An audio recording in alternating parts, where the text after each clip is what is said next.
Well, how are you all doing? I miss everyone, and I figured that since I couldn't chat with you and, see how you're all doing, I could at least read to you like we usually do. So anyway, I figured for St. Patrick's Day, we would read The Magic Treehouse, number 43, Leprechaun in Late Winter, from Mary Pope Osborne. This is a good one, and I will take requests after we read this. I'm going to try to read for about 20 minutes a day, so you can follow along if you want. And if you have other suggestions of books that you'd like to hear me read to you, just let me know. Put it in the comments, and I'll grab them and I'll read those as well. So anyway, Leprechaun in Late Winter. The setting is in Ireland. Prologue. One summer day in Frog Creek, Pennsylvania, a mysterious treehouse appeared in the woods. A brother and sister named Jack and Annie soon learned that the treehouse was magic. It could take them to any time and any place in history.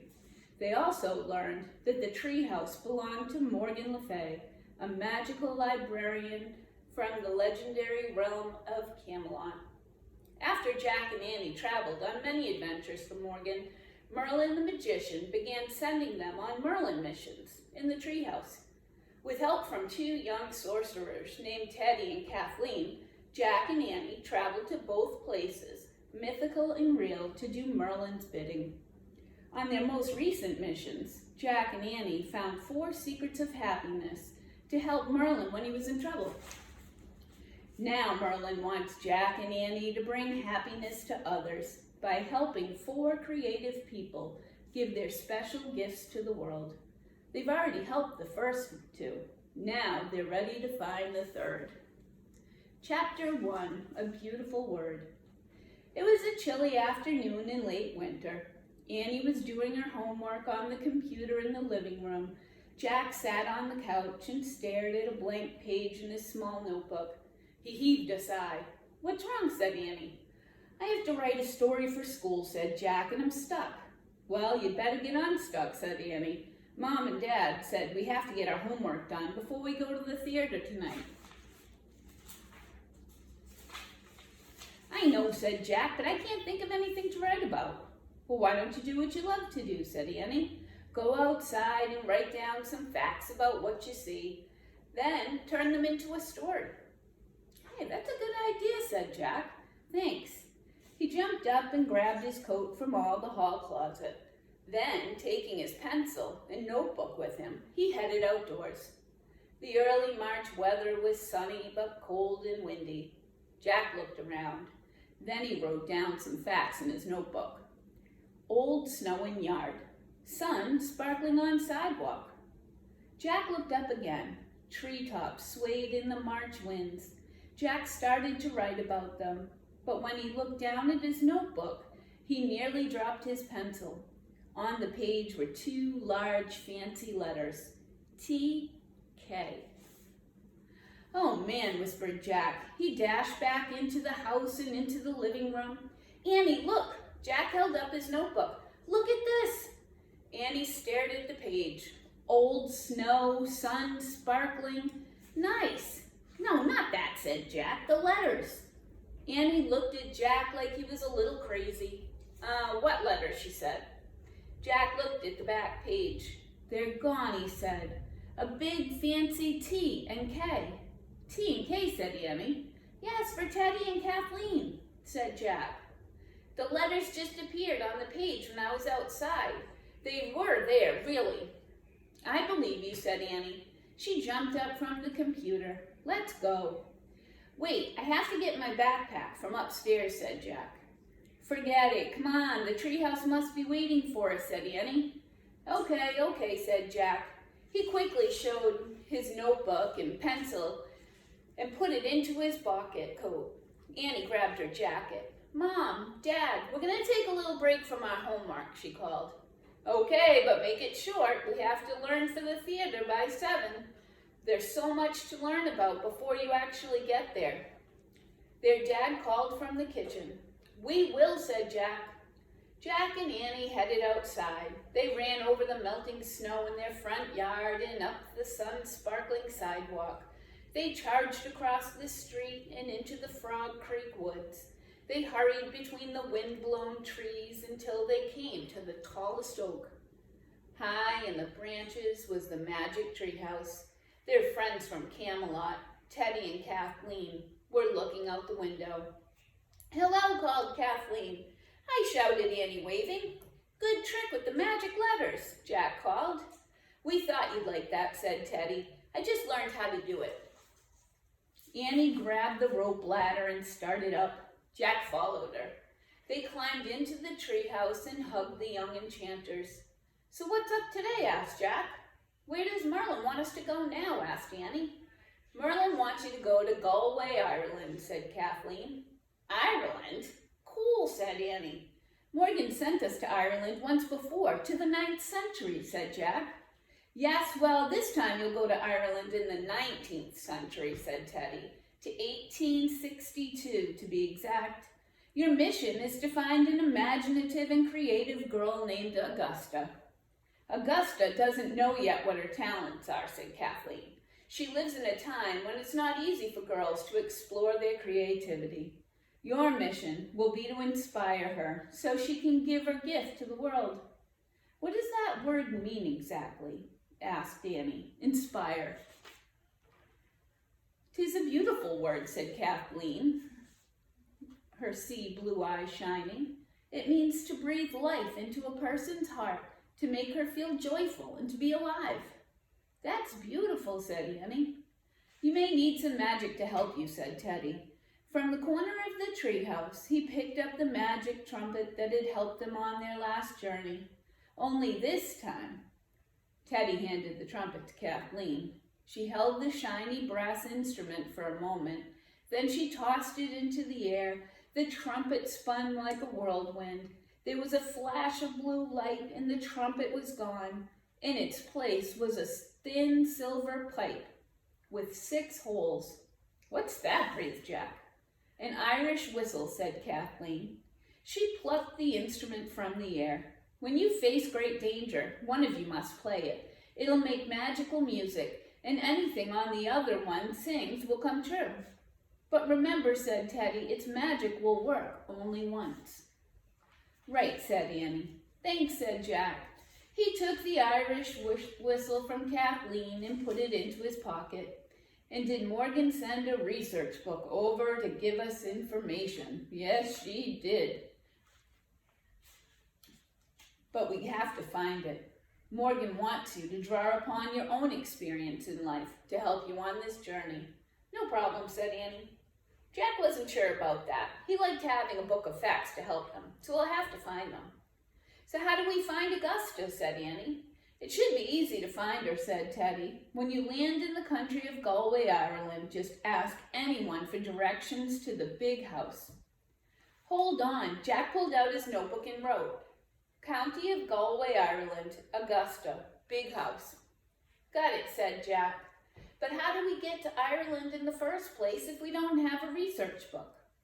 "Point to the notes you just made and make your wish," said Kathleen. "And when you're ready to come home," said Teddy, "use the Pennsylvania book as you usually do." "Got it," said Jack. "Go now and help Augusta," said Kathleen. "She needs you." Jack pointed to the words Galway, Ireland in his notebook. "I wish we could go there," he said. "Bye," Annie said to Teddy and Kathleen. "Farewell," said Kathleen. Just let me bring Peyton up here. "Good luck," said Teddy. The wind started to blow. The treehouse started to spin. It spun faster and faster. Then everything was still. Absolutely still.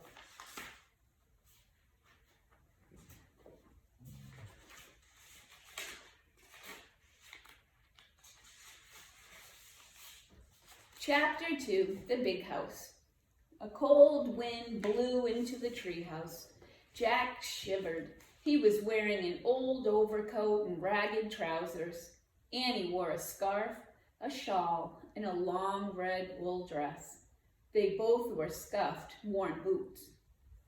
"So where are we?" said Jack. He and Annie looked out the window. The treehouse had landed in a tree at the edge of a green meadow dotted with woolly white sheep. Next to the meadow was a narrow lane. It ran uphill between low stone walls. Through the drizzle, Jack could see mist-covered mountains in the distance and a flash of silver sea.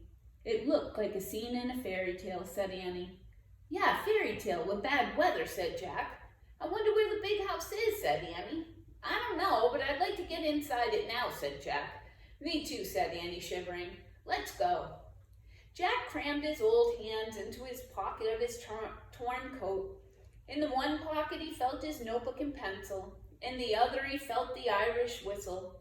"I've got the whistle," he said. "Good," said Annie. She held her red skirt and started down the rope ladder. Jack climbed down after her. Annie pulled her shawl tightly around her shoulders. Jack turned up the collar of his coat. As they tramped through the wet meadow, he felt water sweeping through holes into his boots. Jack and Annie climbed over a stone wall into the muddy lane. A horse-drawn wagon was rattling toward them down the hill. The wagon was filled with squealing pigs. "Excuse me," Annie called to the driver. "Can you tell me where the big house is?" An old man with a tired, rugged face pointed back up the hill. "Thanks," said Jack.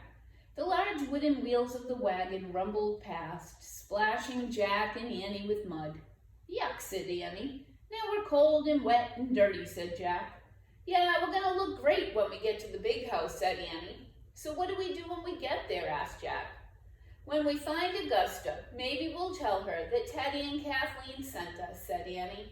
"Like we told Louis Armstrong in New England and New Orleans." Just thinking about their adventure with Louis Armstrong made Jack smile. "I don't know if that will work," he said. "His world seemed so different from this world.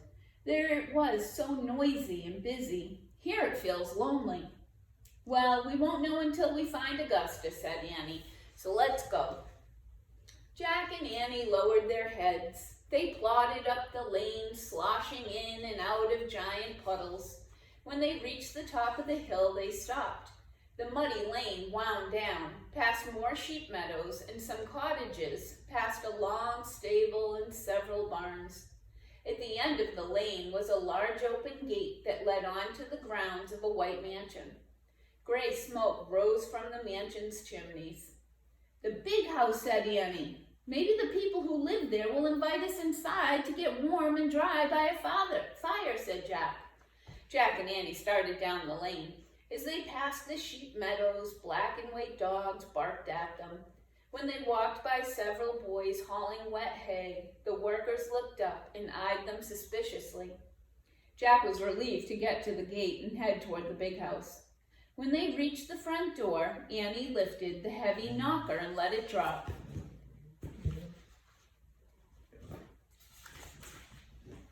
A moment later, the door opened. A pale teenage girl looked out. "Who are you? Why are you here?" Well," started Jack. "Are you the ones the butler sent for?" the girl asked. "The butler?" said Jack. "Yes, we are," said Annie. "Then you should go around to the back," the girl said. Before Jack or Annie could ask for Augusta, the girls slammed the door in their faces. "Nice," said Jack. "I hope she wasn't Augusta," said Annie. "Why'd you tell her yes?" asked Jack.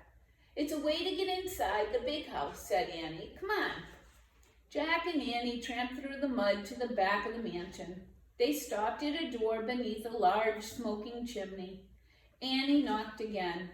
This time, a young red-haired girl in a cap and apron opened the door. "Yes," she said. "Is your name—" started Annie.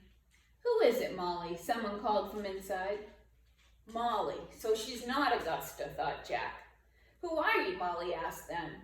"We're the ones the butler sent for," said Annie. "You?" said Molly. She looked doubtful. "Well, come in and see him then." Jack and Annie stepped inside. "He's in the kitchen," said Molly. She started down the hall. Jack and Annie followed Molly to the doorway of a dimly lit kitchen. The kitchen smelled of fish and onions, Pots and pans hung from a long rack over a big wooden table. A stout older man was bent over the table, rolling out dough. "Cook, here are the ones the butler sent for," said Molly. The cook looked up from her dough and squinted at Jack and Annie. "You are the ones he sent for," she said. Yes, ma'am, that's us," said Annie. The cook turned toward the fireplace.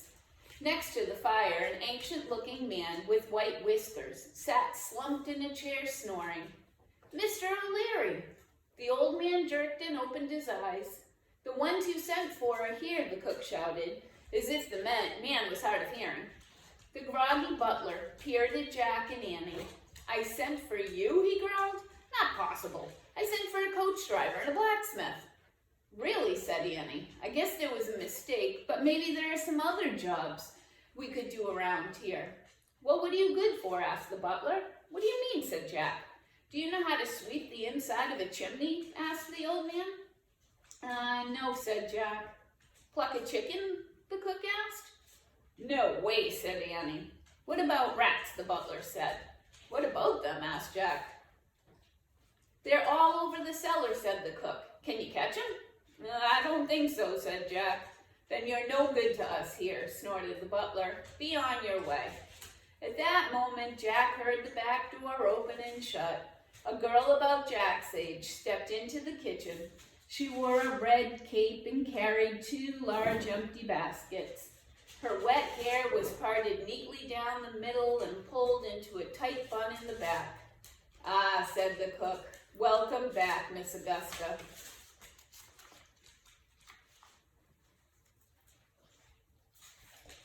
And then tomorrow we'll do chapter 3 and we'll go from there.